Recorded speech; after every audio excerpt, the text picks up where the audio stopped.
Good afternoon. That was not my music playing. That was Marvin South's Perfect Peace. When God's perfect peace flowing through our bodies, minds, hearts, and souls, can't nothing or no one or anything deter us from our path. This is the day that the Lord has made. I rejoice and be glad in it. You know, God is so good because He allowed me to actually be here to talk to you. Not thank Him for that. I thank Him for choosing me as a vessel to bring forth His word. That's a blessing and honor. Now, today's word is a timely word. It has to take a look at what we have in our hands to overcome.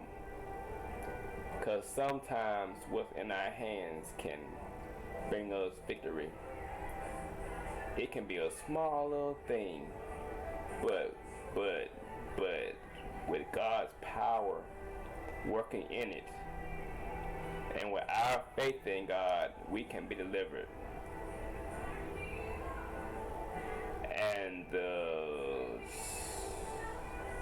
And I can say this: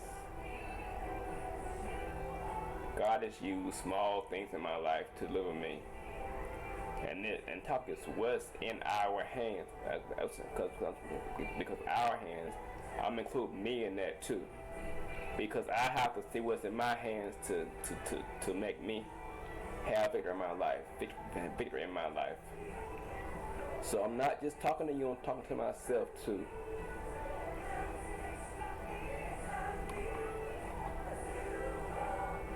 And I'm coming from a scripture where Moses at the Red Sea, they had mountains beside them, had Pharaoh's army in the back, and they had the Red Sea in front of them. It seemed hopeless for them. It seemed like Pharaoh was going to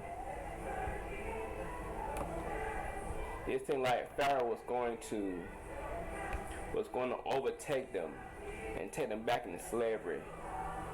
In fact, they said, Moses, it was better that we were back there because it seems hopeless. It looks like we're not going to make it. But when it looks like you're not going to make it, God has a way of making a way out of no way for us. And the scripture is Exodus 14, 13 and 14. It's coming to you. It's coming to you. Yes, it is. This is coming to you. And it reads, and Moses and said to people, fear not, stand still and see the salvation of the Lord, which He shall shew you today. For the Egyptians whom ye shall see today, ye shall see again no more. The Lord shall fight for you, and ye shall hold your peace. Said the Lord will fight for you, and ye shall hold your peace. You see, sometimes God does things in our lives, but we have to fight.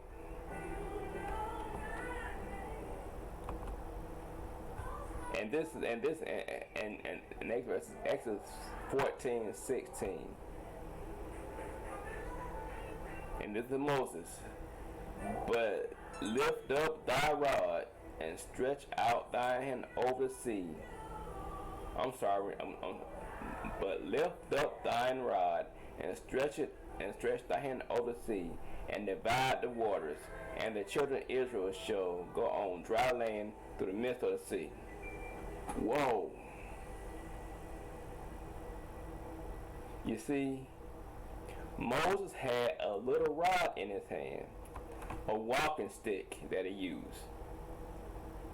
And God used that to part the Red Sea.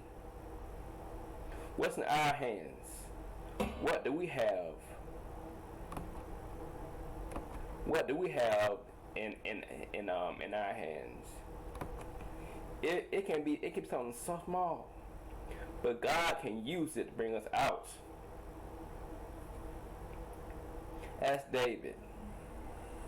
He had a small little slingshot and one stone and killed Goliath.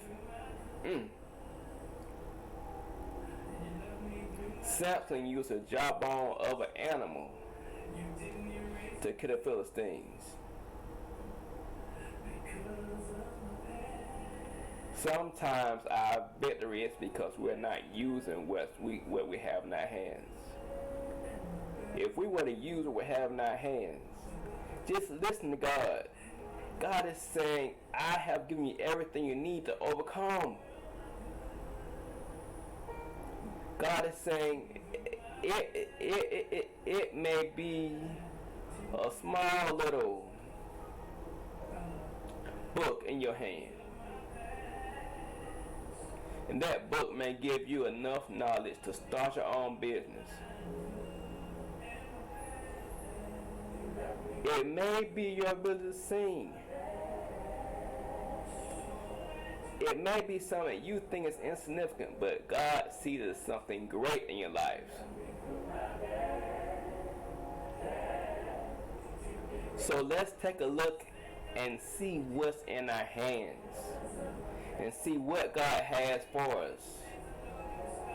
And listen to God, because God told Moses to lift up the rod. And he said they would see the Egyptians no more. They walk on dry land. When most of the rod, the winds came back and pushed that water and dried the land. And the children of Israel walked across the Red Sea on dry land. When the Egyptians came, the water overtook them and flooded them and killed them. See, God keeps His word. Yes, it does. What has God said to you? What's God said to me? Are we holding on to that, or are we letting circumstances in our lives? Are we letting things going on in our lives keep us from believing, having faith in what God says? God is faithful. He will bless us if we have faith in Him and trust Him.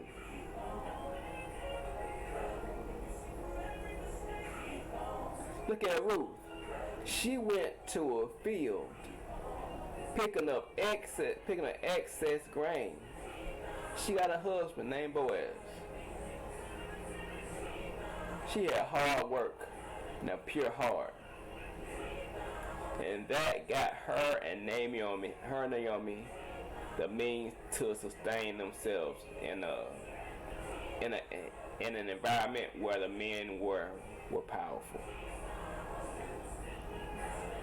You see, things may look dim, they may look dark, they may look like there's no hope, but there is hope in God.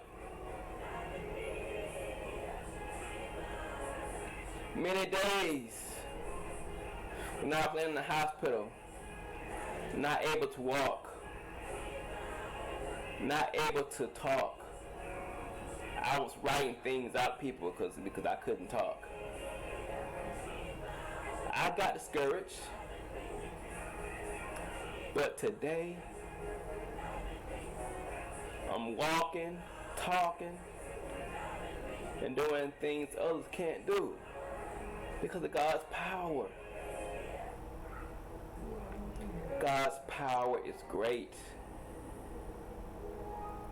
You know, we're concerned about who's going to be president.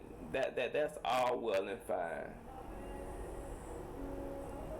But God can have us prosper no matter who's president. It's an important issue, but don't let that supersede your faith in God. Don't let that supersede your trust in God.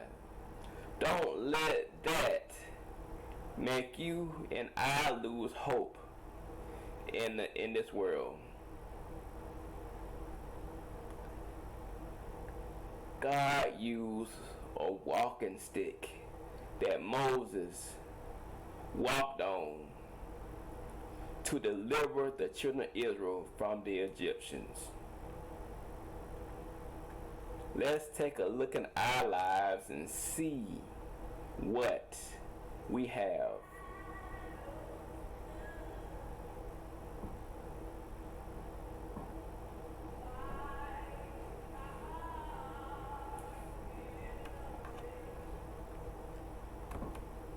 And we would like to join this movement called Don't Give Up.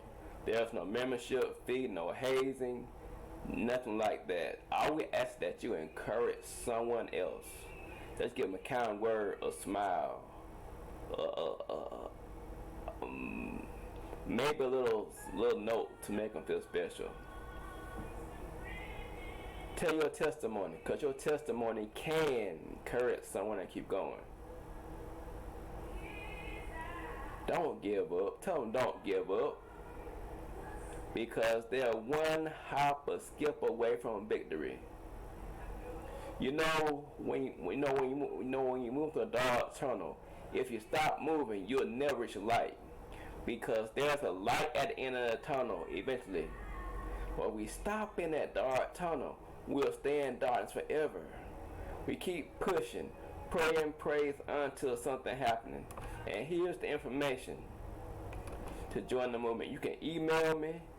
You can go to a website to find out more about this movement. Do my Facebook page. You can call me.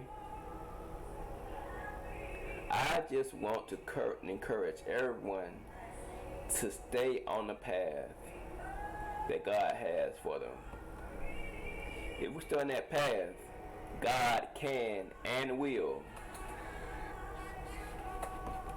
God can and will bring us out.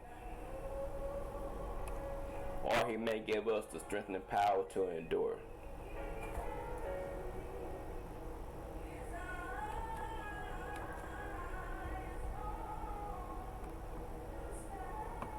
God's power is great. It's great in our lives. God's power is our sustaining power. God's power can move mountains. God's power can part the Red Seas of our lives. It seemed hopeless for them because they had mountains beside them, Pharaoh behind them, and they had water in front of them that was nowhere in heaven or hell that they were going to make it out that. But God's power, protection, and provision came through for them. Don't give up on your dreams, hopes, and visions. Don't give up. Don't give up. Don't give up on your dreams. Don't give up. Please, I need, the world needs you, your friend needs you, your foes need you. We need you. We need you. And stay in God's peace. Stay in God's peace. Stay in God's peace. Because that's the only thing that can hold us. That's the only thing that can hold us.